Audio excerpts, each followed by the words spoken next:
ఎక్కువ వద్దండి, ఈ 3 పాటించండి, పరలోకం ఎందుకు రాదో. పరలోకం రావటం అనేది సెకండరీ విషయం. ఫస్ట్ విషయం ఏంటంటే, ప్రపంచములో మనతో పాటు ఈరోజు క్రీస్తును నమ్మనటువంటి వాళ్ళు క్రైస్తవేతరులు చాలామంది ఉన్నారు కదా ఈ ఇండియాలో, మన భారతదేశంలో.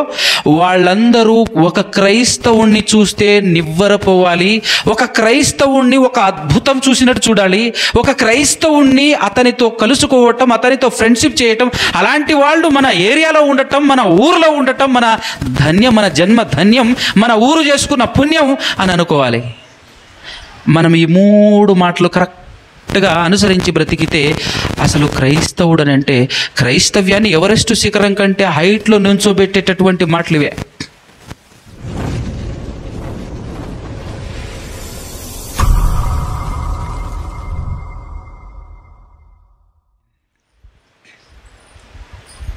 మొదటగా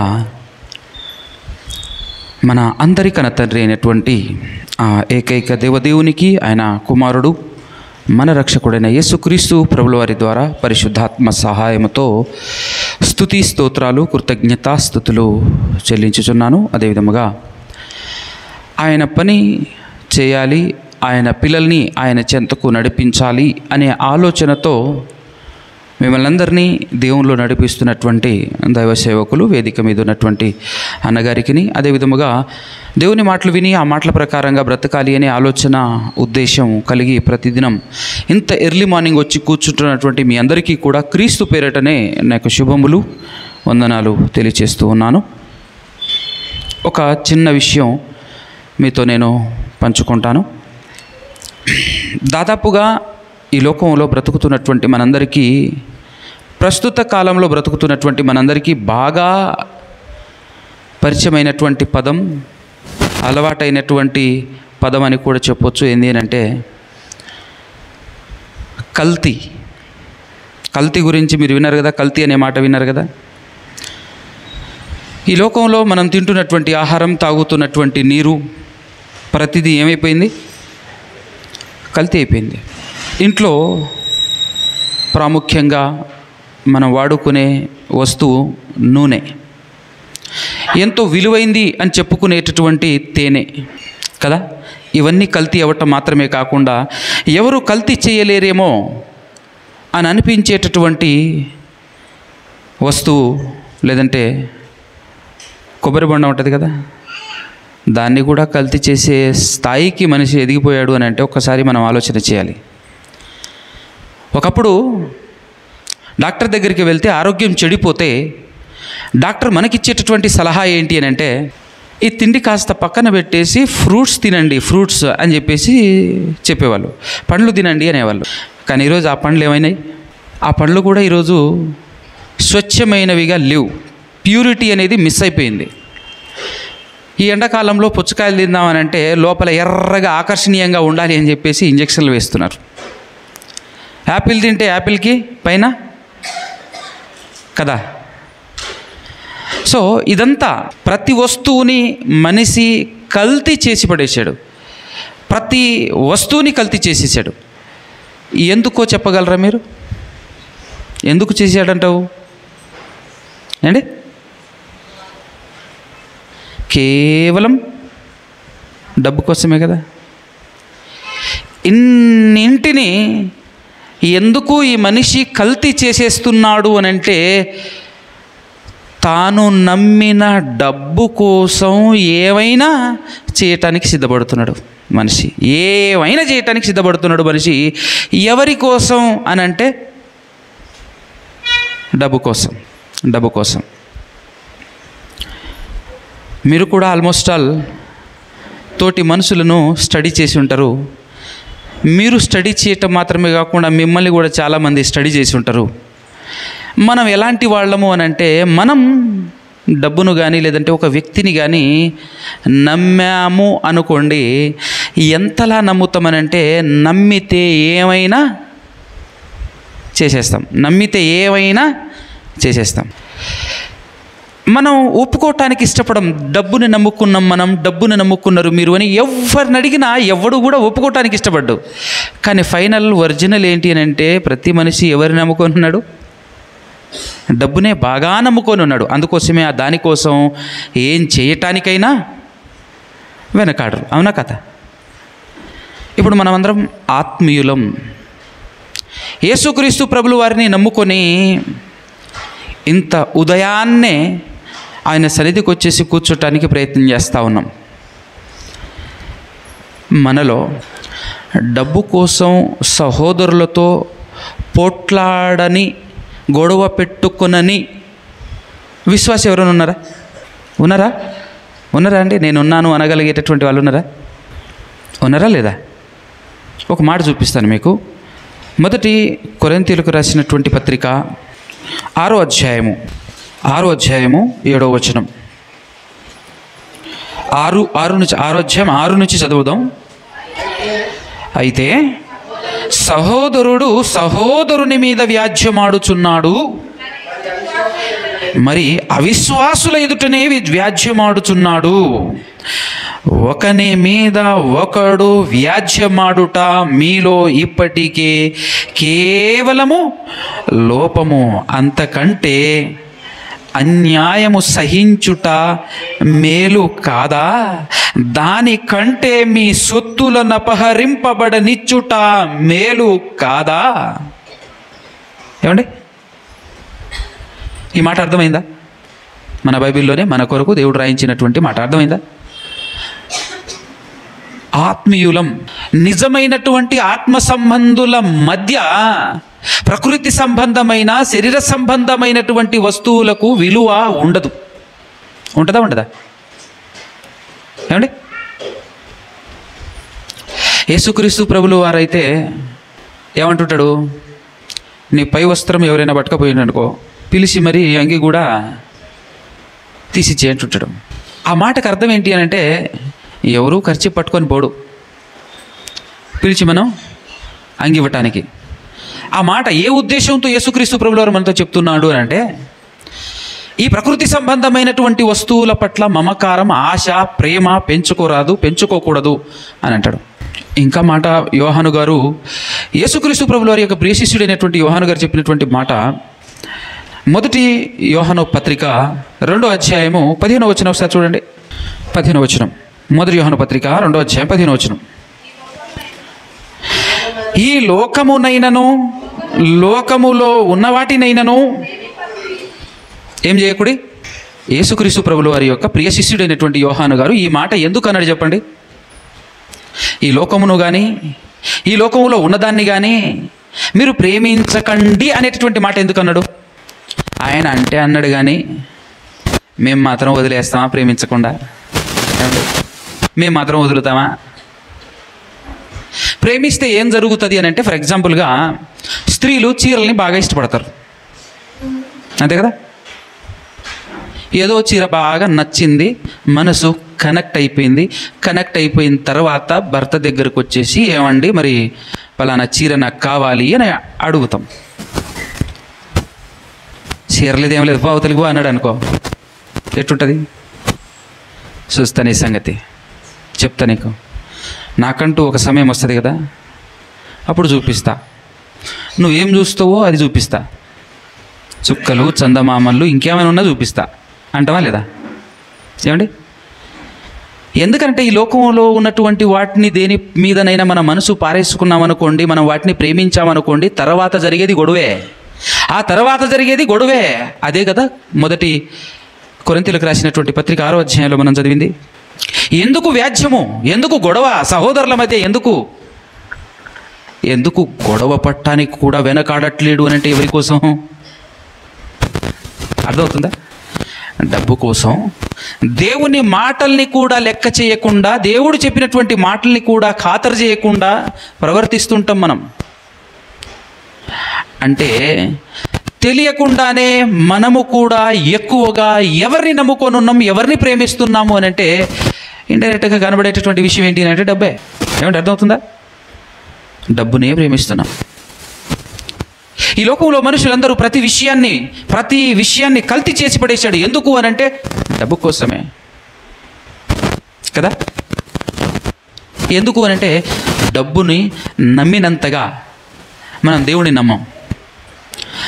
నాకు అనిపించినటువంటి విషయం ఏంటంటే, దేవుణ్ణి నమ్ముకున్నాము అని చెప్పుకుంటున్నటువంటి వాళ్ళు ప్రతి ఆదివారం చర్చికి కూడా వస్తారు. కానీ నాకేమనిపిస్తుందంటే ఆ నమ్మకం కూడా కల్తీ అయిపోయిందేమో అని అనిపిస్తుంటుంది. లోకంలో ఉన్న వస్తువులు మాత్రమే కాదు, మనం నమ్ముతున్న నమ్మకం కూడా కల్తీ అయిపోయింది. దేవుణ్ణి నమ్ముకున్నామని చెప్తాం, దేవుని కోసం ఏమైనా చేస్తామా? ఎవరైనా అడిగితే నువ్వు డబ్బును నమ్ముకున్నావని అంటే అస్సలు ఒప్పుకోం మనం. నేను డబ్బుని నమ్ముకోలేదు అంటాం. కానీ ఆ డబ్బు కోసం విచిత్రం ఏంటంటే, ఒక 10,000 రూపాయలు మన సహోదరుడు ఎవరో చర్చి మెంబరే, ఆత్మీయులు, అతను కూడా ఇచ్చాము, 10,000 ఇచ్చాము. ఆయన పరిస్థితి బాగోలేకనో ఏదో సంథింగ్ జరిగి మొత్తానికి ఆయన ఎగ్గొట్టేశాడు, ఇవ్వట్లేడు. ఇప్పుడు మనం ఏం చేస్తాం చెప్పండి? మనం ఏం చేస్తాం? ఆ 10,000 కోసం గొడవ. ఇంకా టైట్ పొజిషన్ వస్తే ఈ చర్చికి కూడా మానేస్తాం. అట్టాంటోడు ఉన్నటువంటి చర్చికి నేను రాను అని నువ్వన్నా మానేస్తావు. లేకపోతే చర్చికి వెళ్తే ఓకే కలిసినప్పుడల్లా 10,000 అడుగుతుంది, 10,000 నేను ఇవ్వలేకపోతున్నాను, ఆ చర్చికి వెళ్తాం కంటే మానేయటం బెటర్ అని చెప్పేసి తీసుకున్నాడు మానేస్తాడు. అంటే దేనికోసం మనం ఈ గొడవ కానివ్వండి, ఏదైనా అతనితో వ్యాజ్యం ఆడుతున్నాం. దేనికోసం అని అంటే, దేనికోసం అండి? డబ్బు కోసం. కానీ బైబిల్ ఏం చెప్పింది? డబ్బు కోసం ఒక ఆత్మీయుడితో గొడవ పడుతున్నాం.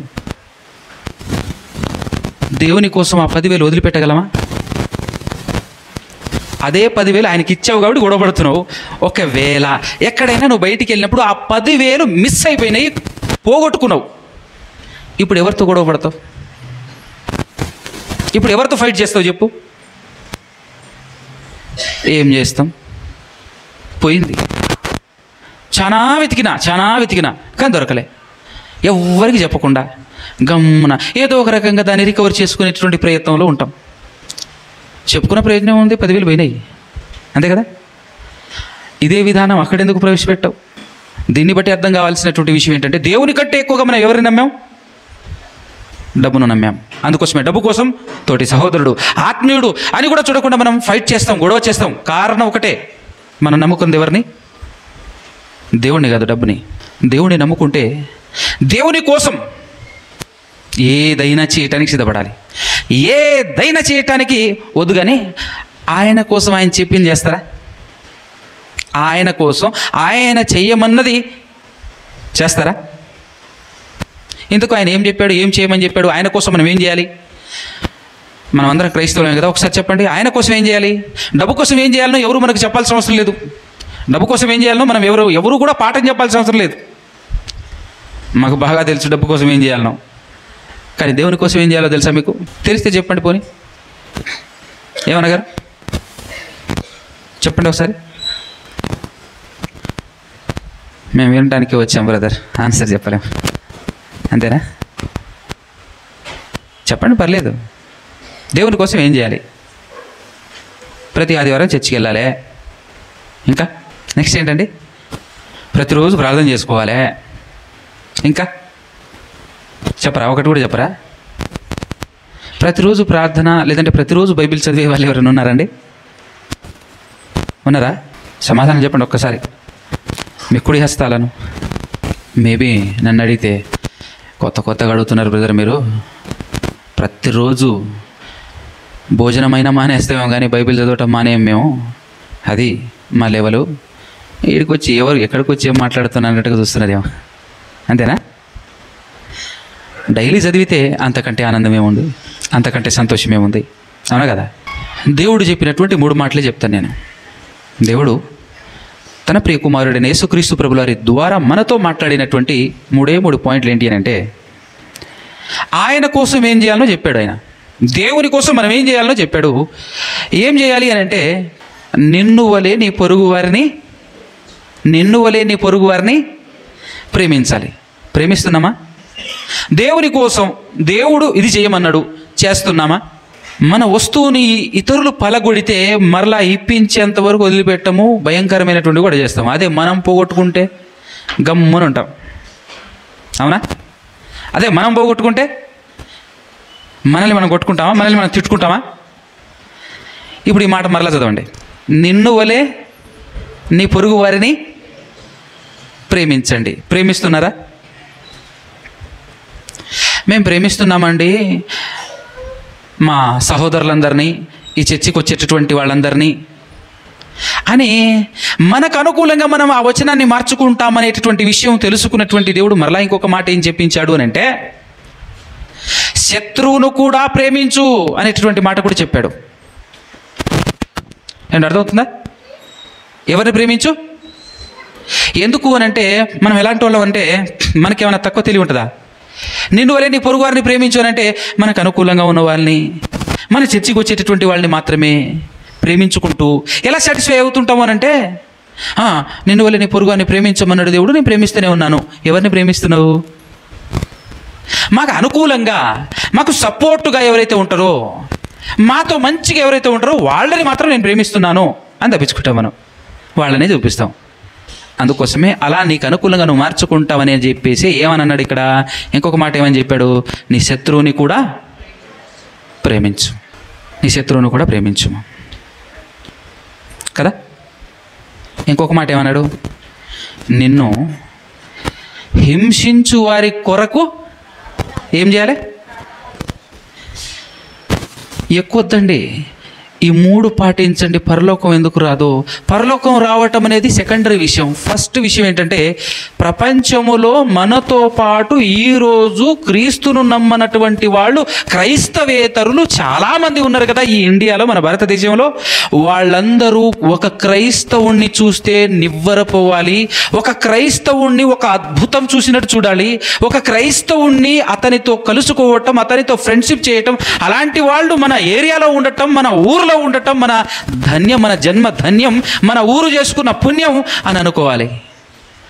మనం ఈ 3 మాటలు కరెక్ట్గా అనుసరించి బ్రతికితే అసలు క్రైస్తవుడు అని అంటే, క్రైస్తవ్యాన్ని ఎవరెస్ట్ శిఖరం కంటే హైట్లో నుంచోబెట్టేటటువంటి మాటలు ఇవే. ప్రపంచాన్ని అతలాకుతలం చేయగలిగేటటువంటి మాటలు కూడా ఇవే. నన్ను అడిగితే దాదాపు సోషల్ మీడియా మీరందరూ చూస్తూ ఉంటారు అనుకుంటున్నాను. అలవాటు ఉందా? క్రైస్తవ్యాన్ని నిందిస్తున్నటువంటి వాళ్ళు ఎంతమంది ఉన్నారు బయట చెప్పండి?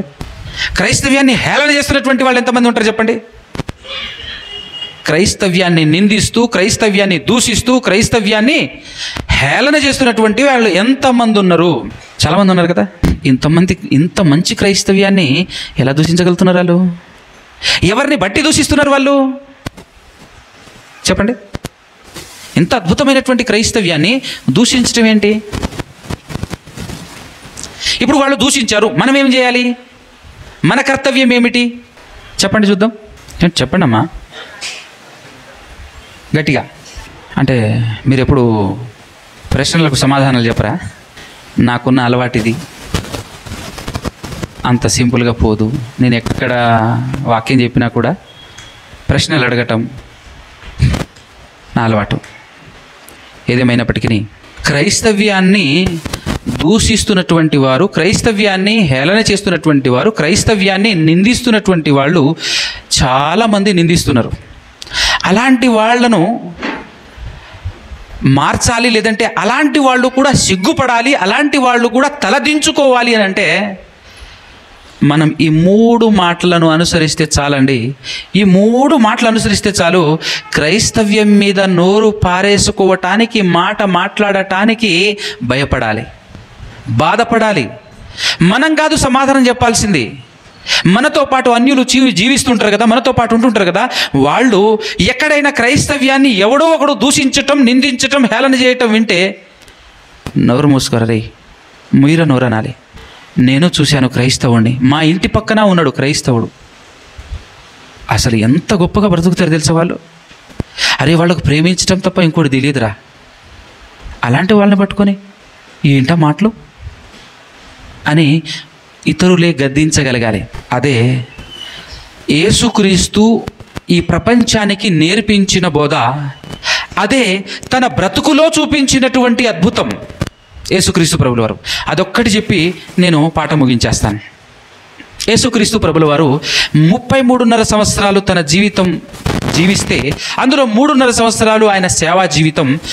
ఆయన సేవ చేసి చెప్పాల్సినటువంటి మ్యాటర్ అంతా చెప్పుకుంటూ తిరుగుతూ, అనేకుల్ని స్వస్థపరుస్తూ, అనేకులకు మేలు చేస్తూ, ఇబ్బంది పడుతున్నటువంటి వారిని, అపవాది చేత పీడింపబడుతున్నటువంటి వారిని విడిపిస్తూ, కాళ్ళు లేని వాళ్ళకి కాళ్ళు, కళ్ళు లేనటువంటి వాడికి కళ్ళు, ఇలా అనేకమైనటువంటి అద్భుతాలు చేస్తూ తిరుగుతున్నటువంటి యేసుక్రీస్తు ప్రభువుల వారు అన్ని మంచి కార్యాలు చేసిన తర్వాత ఫైనల్గా ఆ మంచిని అర్థం చేసుకోవటం చేతగాక, ఆయన మాటల్లో ఉన్నటువంటి సారాంశం పరమార్థం అర్థం చేసుకోలేక, మంచిని జీర్ణం చేసుకోలేక కొంతమంది ఏం చేశారంటే ఆయన్ని సిలువకు అప్పగించేశారు. అలా సిలువకు అప్పగించేసినప్పుడు సిలువలో వేలాడదీసే ముందు పరిపూర్ణమైనటువంటి స్థాయిలో కొట్టారు. ఒంట్లో ఉన్నటువంటి రక్తం అంతా బయటకు వచ్చేలా సాళ్ళుగా ఒళ్ళు దున్నబడింది అనేటటువంటి విషయం అర్థమవుతుంది తల్లి.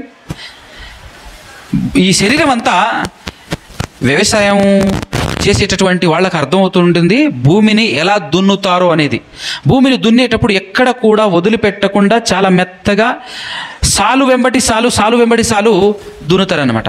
ఆ రేంజ్లో ఆయన శరీరం దున్నబడింది అని చెప్పేసి మనం బైబిల్లో చదువుతాం. అలా దున్నబడినటువంటి శరీరంతో సిలువలో వేలాడదీస్తారు. సింగిల్గా కాదు, అటుపక్క ఒక దొంగ ఇటుపక్క ఒక దొంగ, ఇద్దరిని వేలాడదీస్తారు. వేలాడదీసిన తర్వాత కూడా ఏం చేస్తున్నారో ఒక్కసారి మత్తయి సువార్త 27వ అధ్యాయము 38 నుంచి 1 by 1 చదువుతారా? మత్తయి సువార్త 27వ అధ్యాయము 38 నుంచి. మరియు కుడివైపున ఒకడును ఎడమవైపున ఒకడును ఇద్దరు బందిపోటు దొంగలు ఆయనతో కూడా సిలువ వేయబడిరి. ఆ మార్గమున వెళ్ళుచుండిన వారు తలలూచుచూ దేవాలయమును పడగొట్టి 3 దినములలో కట్టువాడా నిన్ను నీవే రక్షించుకొనుము. ఏం చేస్తున్నారు? ఏంది మాట?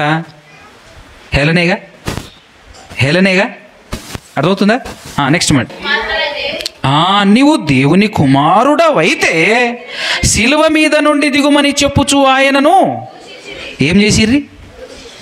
దూషించిరి. నెక్స్ట్, అలాగే పెద్దలు అనమాట, పెద్ద తలకాయలు, శాస్త్రులును పెద్దలును ప్రధాన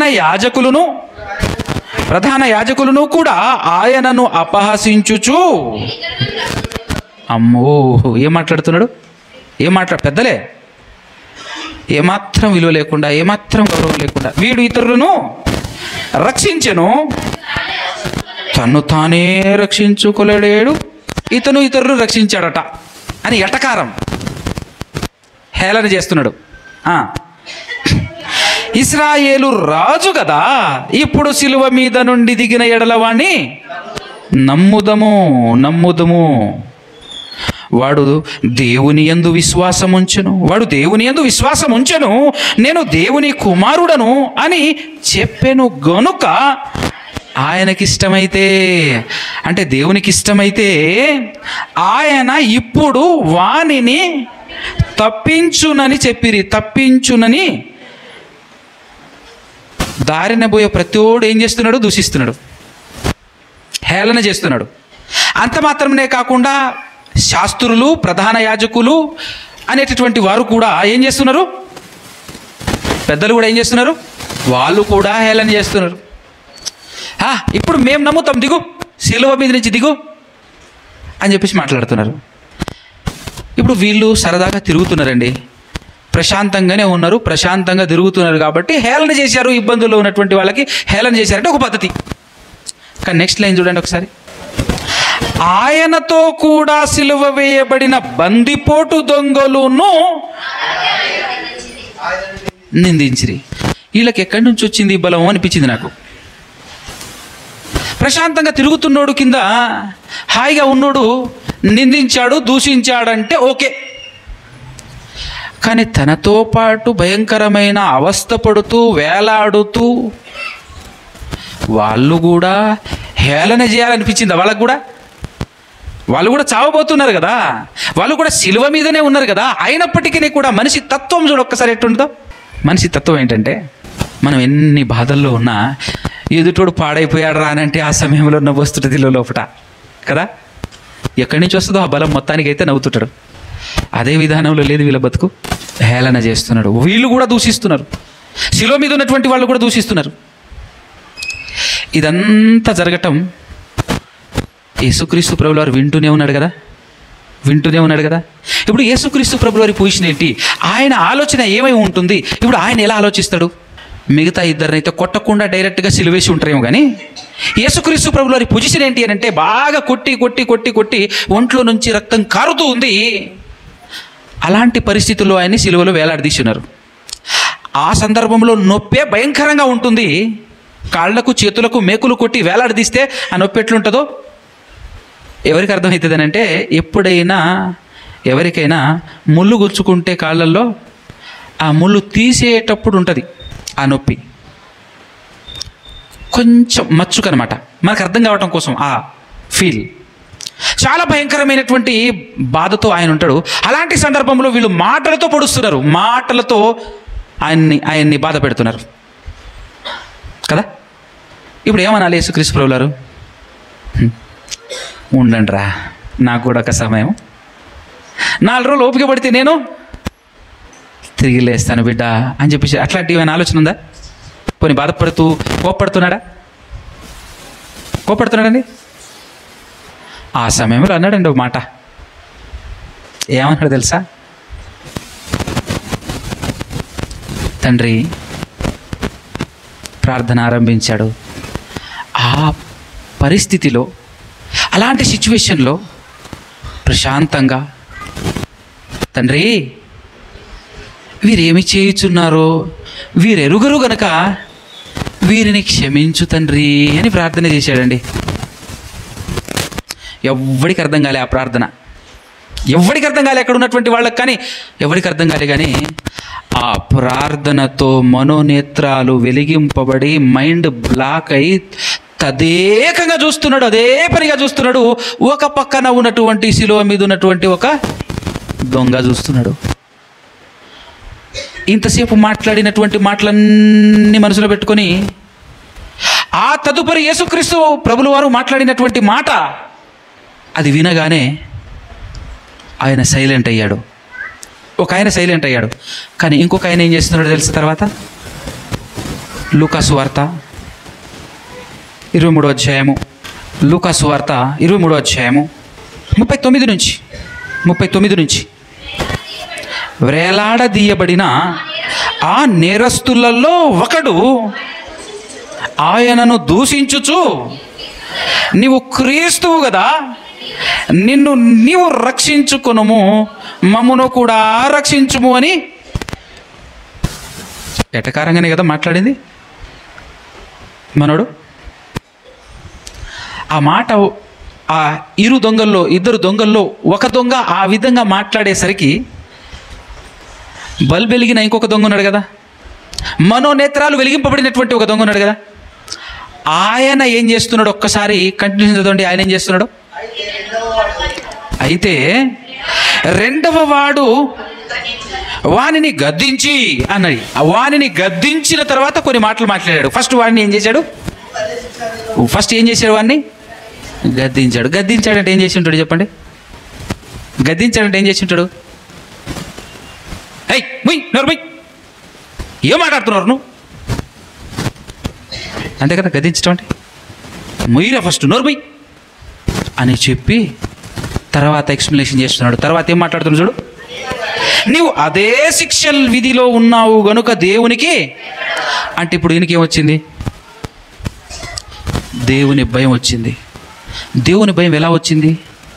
జనరల్గా అండి, బ్యాడ్ పొజిషన్లో మనమందరం ఉన్నప్పుడు మన ఆలోచన ఎట్టుంటుంది?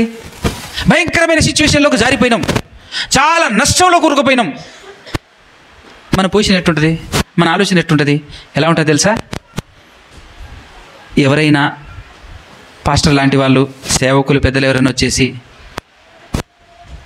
ఏం బాధపడకమ్మా, దేవుడు ఉన్నాడు, సహాయం చేస్తాడు అని అన్నాడు అనుకోండి, పాస్టర్ మీద ఉన్న గౌరవంతో కొంతమంది ఆగుతారు.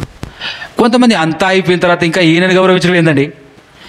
దేవుడు లేడు, ఏం లేడు బో, ఏమంటాం మనం? దేవుడు లేడు, ఏం లేడు, దేవుడే ఉంటే మా బతికిట్టయ్యేదా? ఈ సిచ్యువేషన్కి వచ్చేదా మా పరిస్థితి? ఏడున్నాడండి దేవుడు? అదే కదా మ్యాక్సిమం మనిషికి ఆలోచన.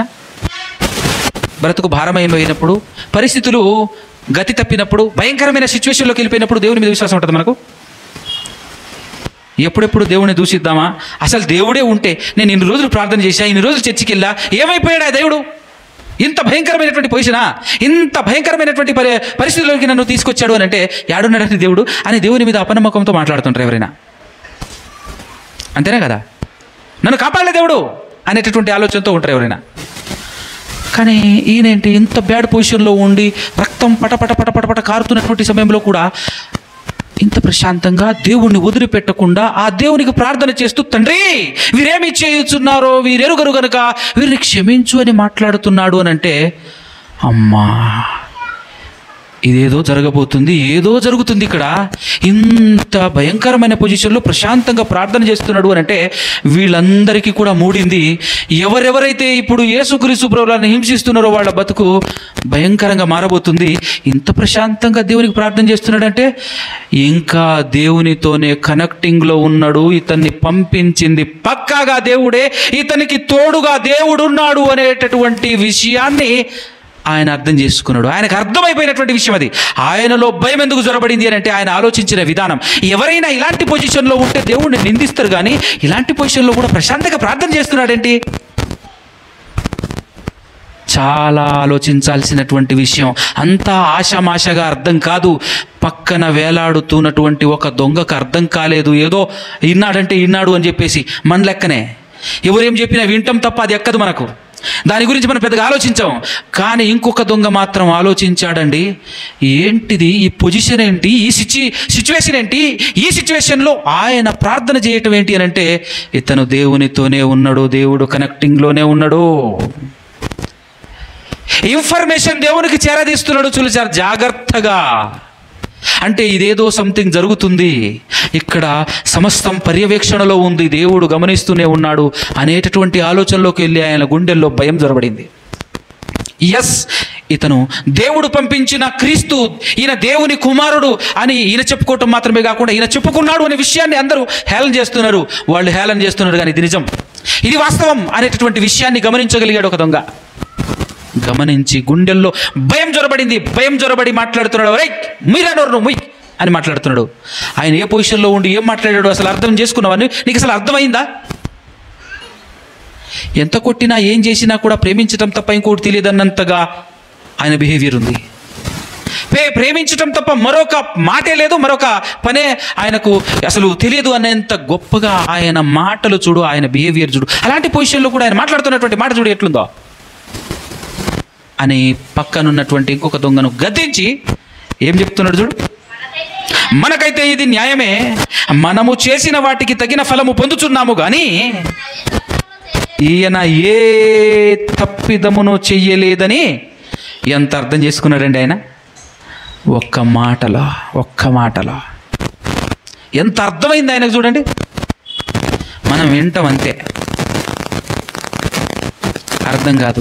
ఆ మాటలని మరీ ఎక్స్ప్లెనేషన్ చేసి చెప్తుంటారు సేవకులు ఇక్కడ నిలబడి, అయినా ఎక్కదు మనకు. మనం ఏ రేంజ్లో ఉన్నాం ఒకసారి ఆలోచన చేయండి, మన స్థితి ఏంటో. ఇంత ఎక్స్ప్లెనేషన్ చేసినా గ్రహించని విధానం మన దగ్గర ఉంది, గ్రహించలేకపోతున్నాం ఆయన మాటల్ని. కానీ ఆయన ఒక్క మాట, ఆ పరిస్థితి ఏంది, ఆ మాట ఏంటి, ఆయన మాట్లాడుతున్న మాట ఏంటి, దాన్ని బట్టి ఆయనకు అర్థమైన విషయం మొత్తం మరొక దొంగతో చెప్తున్నాడు. ఇది మనకు న్యాయమే, కానీ ఆయన ఏ తప్పు చేయలేదు. అప్పుడప్పుడు అంటుంటాం కదా మనం, అన్న ఉడికిందో లేదో ఏం చేయాలట, ఒక మెతుకు పట్టి చూస్తే సరిపోతుంది, చేతులు పెట్టి మొత్తం అన్నాన్ని పిసకాల్సిన అవసరం లేదు, అంతేనే కదా.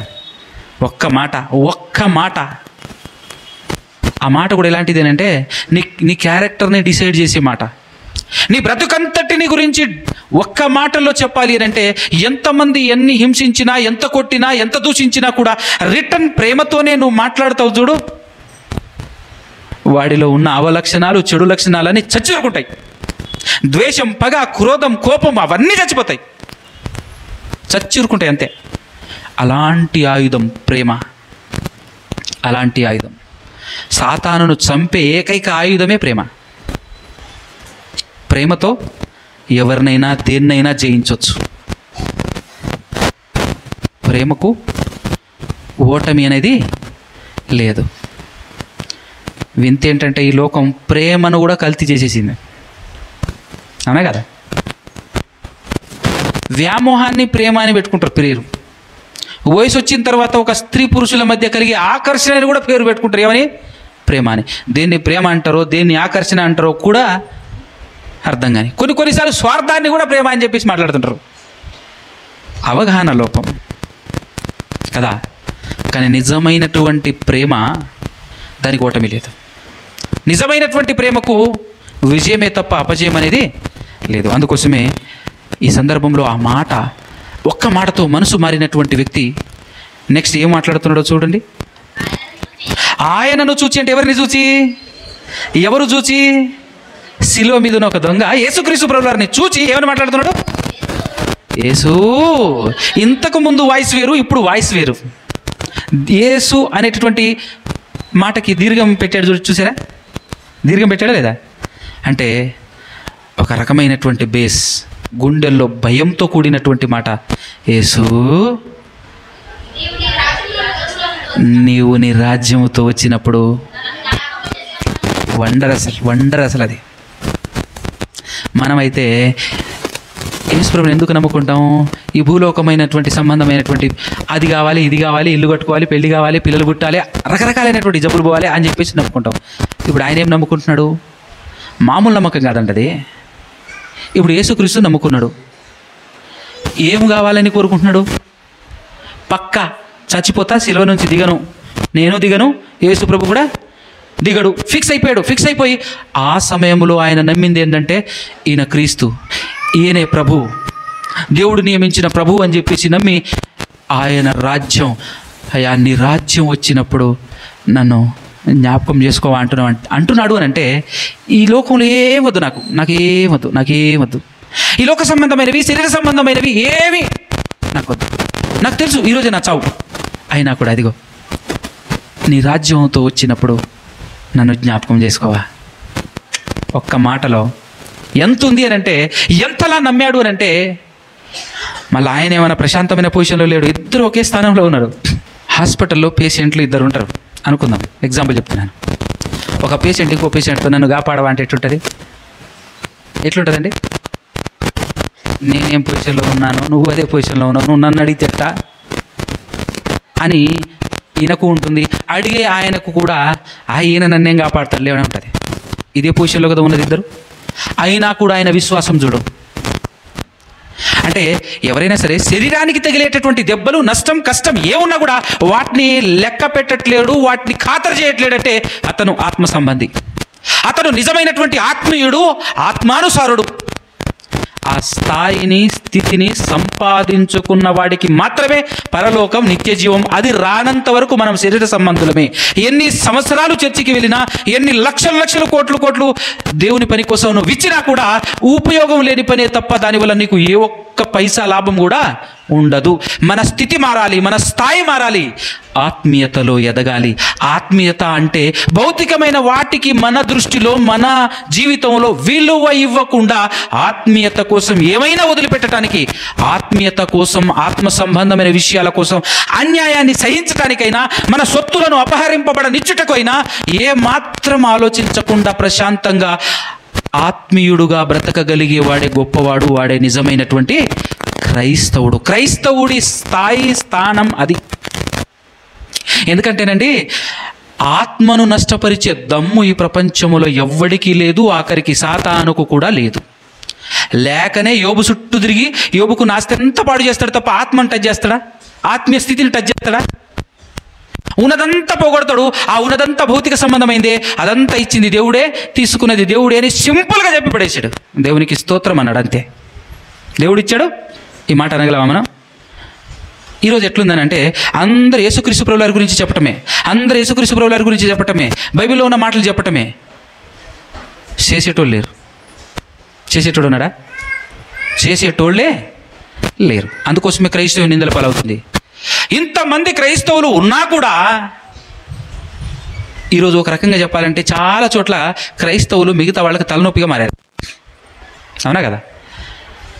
బైబిల్ అర్థం కాలే, చెబుతున్నాం తప్ప అనుసరించట్లేం.